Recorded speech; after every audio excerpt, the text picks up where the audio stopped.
열왕기상 15장 9절에서 24절 말씀. 이스라엘의 여로보암 왕 제20년에 아사가 유다 왕이 되어 예루살렘에서 41년 동안 다스리니라. 그의 어머니의 이름은 마아가라 아비살롬의 딸이더라. 아사가 그의 조상 다윗같이 여호와 보시기에 정직하게 행하여 남색하는 자를 그 땅에서 쫓아내고 그의 조상들이 지은 모든 우상을 없애고 또 그의 어머니 마아가가 혐오스러운 아세라상을 만들었으므로 태우의 위를 패하고 그 우상을 찍어 기드론 시냇가에서 불살랐으나 다만 산당은 없애지 아니하니라. 그러나 아사의 마음이 일평생 여호와 앞에 온전하였으며 그가 그의 아버지가 성별한 것과 자기가 성별한 것을 여호와의 성전에 받들어 드렸으니 곧 은과 금과 그릇들이더라. 아사와 이스라엘의 왕 바아사 사이에 일생 동안 전쟁이 있으니라.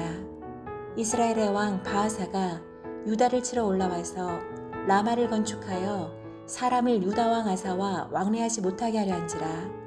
아사가 여호와의 성전 곳간과 왕궁 곳간에 남은 은금을 모두 가져다가 그 신하의 손에 넘겨 다메섹에 거주하고 있는 아람의 왕 헤시온의 손자 다브림몬의 아들 베나닷에게 보내매 이르되, 나와 당신 사이에 약조가 있고 내 아버지와 당신의 아버지 사이에도 있었느니라. 내가 당신에게 은금 예물을 보냈으니 와서 이스라엘의 왕 바아사와 세운 약조를 깨뜨려서 그가 나를 떠나게 하라 하매, 베나닷이 아사 왕의 말을 듣고 그의 군대 지휘관들을 보내 이스라엘 성읍들을 주되 이온과 단과 아벨벳마아가와 긴네렛 온 땅과 납달리 온 땅을 쳤더니 바아사가 듣고 라마를 건축하는 일을 중단하고 디르사에 거주하니라. 이에 아사 왕이 온 유다에 명령을 내려 한 사람도 모면하지 못하게 하여 바아사가 라마를 건축하던 돌과 제목을 가져오게 하고 그것으로 베냐민의 게바와 미스바를 건축하였더라. 아사의 남은 사적과 모든 권세와 그가 행한 모든 일과 성읍을 건축한 일이 유다 왕 역대지략에 기록되지 아니하였느냐. 그러나 그는 늙음하게 발에 병이 들었더라. 아사가 그의 조상들과 함께 자매 그의 조상들과 함께 그의 조상 다윗의 성읍에 장사되고 그의 아들 여호사밧이 대신하여 왕이 되니라. 아멘.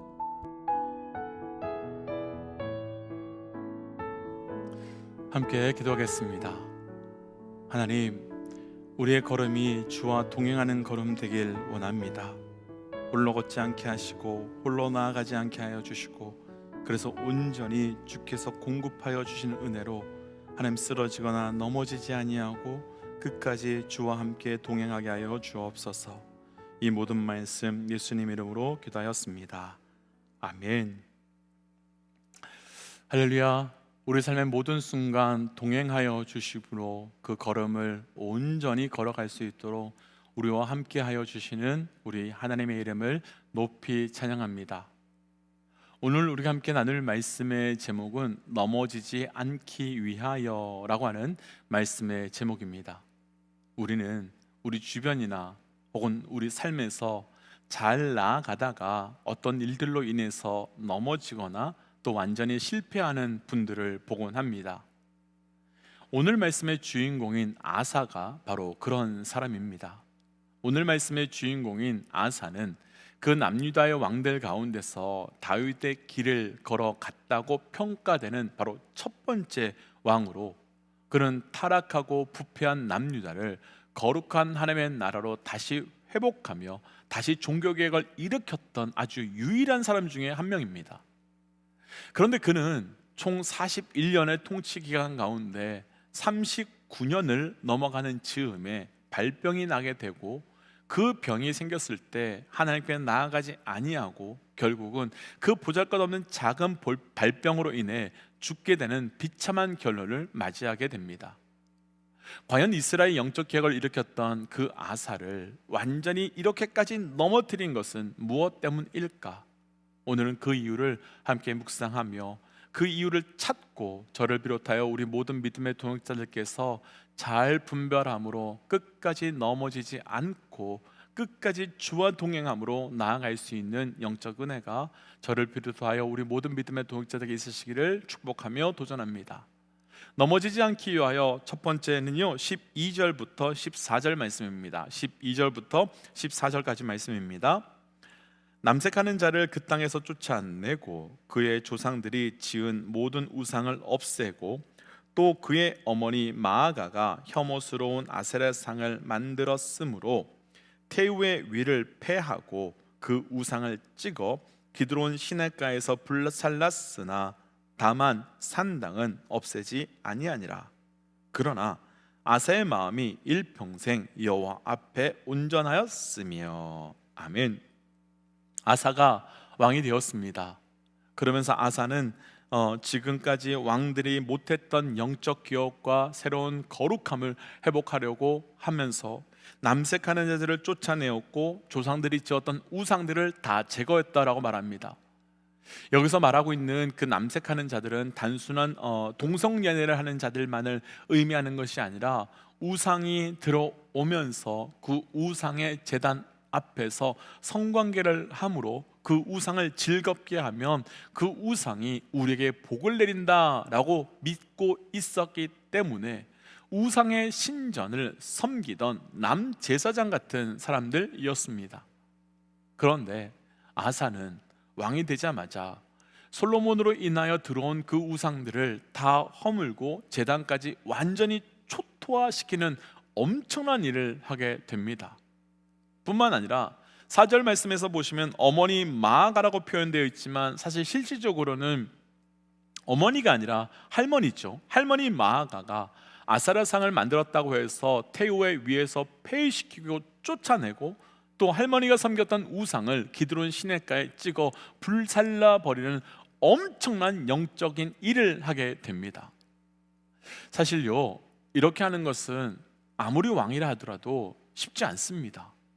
왜냐하면 할아버지 그리고 할아버지 솔로몬 그리고 할아버지 때부터 시작해서 아버지 때까지 우상이 들어왔고 그리고 지금까지 우상을 섬겨왔다면 한두 해를 우상을 섬긴 것이 아닐 것인데 또한 할머니 마아가가 아세라상을 만들 정도면 일반 백성들까지 또 그 모든 우상을 섬기고 또 힘이 있는 신하들까지도 우상을 섬겼을 터인데 그것을 하루아침에 다 허물고 무너뜨리는 것은 결코 쉽지 않았을 겁니다.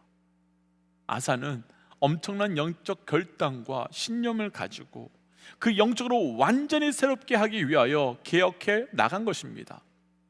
그런데 오늘 말씀에서는 이런 엄청나고 거대한 영적 개혁 중에 굳이 기록하지 않아도 될 것 같은 사건 하나를 기록하고 있는데 우리가 조금 전에 읽었던 14절 말씀을 한번 보시면요, 우상도 허물고 제단도 허물고 마아가의 태우의 위까지도 폐하였다고 기록하지만 다만 산당은 없애지 아니하였다라고 기록하고 있습니다.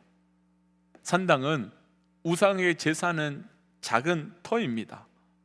그렇게 중요한 자리도 아니고 우상이 사라지고 제단이 사라지면 산당은 어찌 보면 아무런 의미 없는 쓸모없는 장소입니다.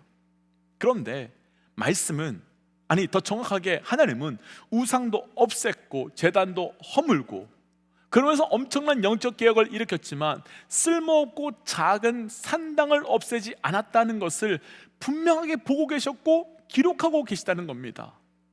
무엇 때문이겠습니까? 아사가 크고 엄청난 일에 대해서는 영적 개혁을 일으키고 새롭게 했을지 모르겠지만 작은 일에는, 사소한 일에는 영적 개혁을 일으키지 못했기 때문이며 그것을 놓쳤기 때문입니다. 오늘 말씀에서 오늘 말씀 나누고 싶은 넘어지지 않기 위하여 첫 번째는요, 사소하고 작은 일까지도 영적으로 민감하게 반응해야 된다는 것입니다. 별것 아니며 의미 없는 것처럼 보이는 일까지도 크고 중요하게 볼 수 있어야 합니다. 저를 비롯한 우리 모든 믿음의 동역자들에게 도전합니다. 온전한 분별력으로 크고 엄청난 영적 개혁뿐만 아니라 내 삶에 작고 미세한 것까지도 새롭게 볼 수 있고 새롭게 지켜갈 수 있는 영적 은혜가 있으시기를 주의 이름으로 도전합니다. 저는 개인적으로 교회 일을 하면서 죽고 사는 일 아니면 넘어가자라고 하는 말을 그리 좋아하지 않습니다. 왜냐하면 교회에 어려움이 생기고 상처가 생기고 깨어지는 일들의 대부분은 죽고 사는 그런 엄청난 일이 아니라 별것 아닌 작은 일 때문일 때가 훨씬 많기 때문입니다. 이스라엘 백성이 여리고성에서 승리를 했었지요. 분명 그들의 처음 그 땅에 와서 그 12명의 정탐꾼이 돌아보고 왔었을 때는 그들이 한 말이, 우리가 그들에 비하면 우리는 메뚜기 같은 존재라며 절대 우리는 그들을 이길 수 없다고 한 그들이 그 땅과 그곳에 들어갔는데 그 거대하고 큰 여리고성을 이스라엘 백성들은 손 하나 쓰지 않고 간단하게 이겼습니다. 그런데 그 이후에 첫 패배의 사건이 터지는데 바로 작은 성이라고 하는 뜻을 갖고 있는 아이성에서 패배하게 됩니다. 그들이 그 작은 성에서 패배한 이유가 무엇입니까?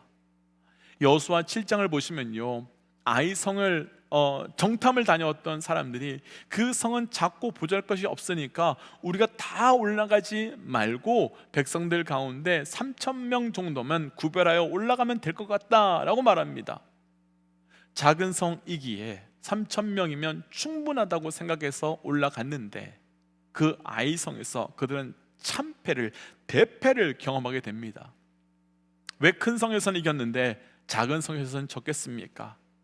작으니까 사소하게 여기며 별것 아니라고 생각했기 때문에 하나님 앞에 구하지도 않고 하나님께 의지하지도 않고 하나님께 묻지 않았기 때문이지요. 그렇다면 이 말씀을 그대로 우리에게 적용해 본다면 내 삶의 산당은 무엇이겠습니까? 내 삶의 작은 아이성은 어디에 있겠습니까? 아무리 작은 것이라 하더라도, 아무리 사소하고 보잘것없는 것이라 할지라도 우리는 깨어 있어야 하며 민감하게 반응해야 됩니다. 많은 믿음의 사람들이요, 고통의 때에 넘어지지 않고요, 성공의 때에, 일어남의 때에 넘어지는 이유는 작은 것, 사소한 것, 그 앞에 온전히 반응하지 못했기 때문입니다. 때문에 도전하기는 오늘 내 삶의 산당을, 오늘 내 삶의 아이성을 온전히 분별함으로 반응하고 그것까지도 제거하고 새롭게 하는 영적 은혜가 있으시기를 주의 이름으로 도전합니다. 넘어지지 않기 위하여 두 번째는 오늘 본문 중에요 17절과 18절 말씀입니다. 17절 18절입니다. 이스라엘 왕 바하사가 유다를 치러 올라와서 라마를 건축하여 사람을 유다 왕 아사와 왕래하지 못하게 하려 한지라. 아사가 여호와의 성전 곳간과 왕궁 곳간에 남은 은금을 모두 가져다가 그 신하의 손에 넘겨 다메섹에 거주하고 있는 아람의 왕 헤시온의 손자 다브리옴의 아들 벳하닷에게 보내며 이르되. 아멘. 아사가 북이스라엘의 바하사와 전쟁을 하게 됩니다. 그때 북이스라엘의 바하사는요 17절에서 나오는 말씀처럼 남유다 아사와 그 누구도 통례하지 못하도록 라마를 건축했다라고 말합니다. 그러니까 바하사는 누구도 아사와 교류하지 못하도록 완전히 삥 둘러서 완전히 막았다, 이런 뜻이 되는 겁니다. 그런데 여기서 이상한 것이 한 가지 있습니다. 바로 다음 18절 말씀에 보시면요, 아사가 여호와의 성전의 곳간에 있는 모든 은과 금을 가져다가 아람 왕 벳하닷에게 뇌물로 보내어 도움을 요청하고 있다라고 증거하고 있기 때문입니다. 분명 성전과 왕궁과 창고에 있는 은과 금을 모두 가져다가 주었다면 그 양이 엄청나게 많았을 텐데 어떻게 이들은 바하사에게 걸리지 않고 나아갈 수 있었겠습니까? 먼저 오늘 말씀 나누고 싶은 두 번째 결론을 나눈다면요, 넘어지지 않기 위하여 두 번째는 우리는 사단에게, 어둠에게 속지 않으셔야 한다는 겁니다. 속지 말아야 한다는 겁니다. 도전합니다. 우리는 사단에게 속지 않을 수 있는 영적 분별력이, 영적 결단이 있으시기를 주의 이름으로 도전합니다. 사단에게 속으시면 안 됩니다. 혹시 어렸을 때 썩은 동아줄이 등장하는 이솝 우화 기억나는지요? 홀로 두 아이를 기르던 어머니가 있었는데 어느 날 떡을 팔고 산길을 넘어 집으로 돌아오는 길에 호랑이에게 잡혀 먹게 됩니다. 그런데 어머니를 잡아먹은 호랑이는 어머니를 잡아먹는 것으로만 만족하지 못하고 그 어머니인 척 옷을 입고 집으로 가서 그 아이들까지도 잡아먹으려 합니다. 그러나 다행히도 아이들의 눈치를 채웠고 지붕 위로 올라가 도망갔는데, 이때 지붕 위까지 호랑이가 쫓아오는 것을 보고 아이들은 겁먹고 살려달라고 하늘을 향해서 기도합니다. 그때 하늘에서 아이들의 기도를 듣고 동아줄이 내려오는데 그 아이들은 동아줄을 잡고 그 하늘로 도망가게 됩니다. 그때 그것을 본 호랑이도 기도하게 되지요. 그리고 하늘에서 호랑이에게도 동아줄을 내려다 주게 됩니다. 하늘에서 동아줄이 내려오자 호랑이는 그것을 잡고 좋아라 하고 그 동아줄을 붙들고 자기도 올라가려고 하지만 머지않아 동아줄이 썩은 동아줄이었고 결국 올라가는 도중에 밧줄이 끊어져서 호랑이는 땅에 떨어져 죽게 되는 이야기입니다. 그런데 이것이 바로 사단이 우리 삶에 중요한 때, 절박할 때 사용하는 방법입니다. 사단은 우리를 넘어뜨리기 위해서 때로는요, 앞도 막고 뒤도 막고 위아래 완전히 꽁꽁 막아버립니다. 그래서 우리가 그 무엇도 할 수 없고 아무것도 선택할 수 없도록 상황과 환경을 만들어 버리고 우리를 죽기 직전까지의 상황으로 아주 몰아가 버려서 내가 할 수 있는 것이 아무것도 없다고, 인간적인 방법을 다 동원해도 그 문제를 풀 수 없다고 고백할 수밖에 없도록 만들어 버립니다. 그런데 그때 사단은 두 번째 방법을 쓰는데, 완전히 막혀져 있는 그 상황 가운데서 아주 조그만 길, 딱 하나의 길을 엽니다. 아무도 나를 도와줄 수 없을 것 같은 그 상황에서 동아줄 하나를 내려주는 겁니다.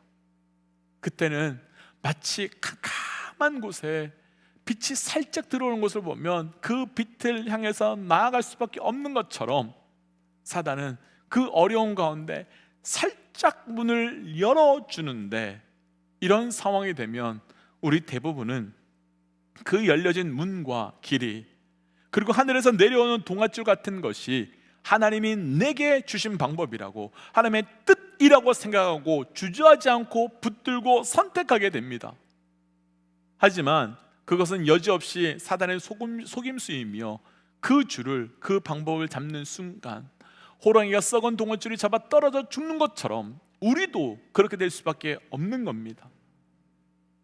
오늘 말씀에서 아사는 왜 하나님을 찾지 않았을까요? 그렇게 엄청난 영적 개혁을 일으켰는데 왜 기도하지 않고 구하지 않았을까요? 길이 열렸거든요.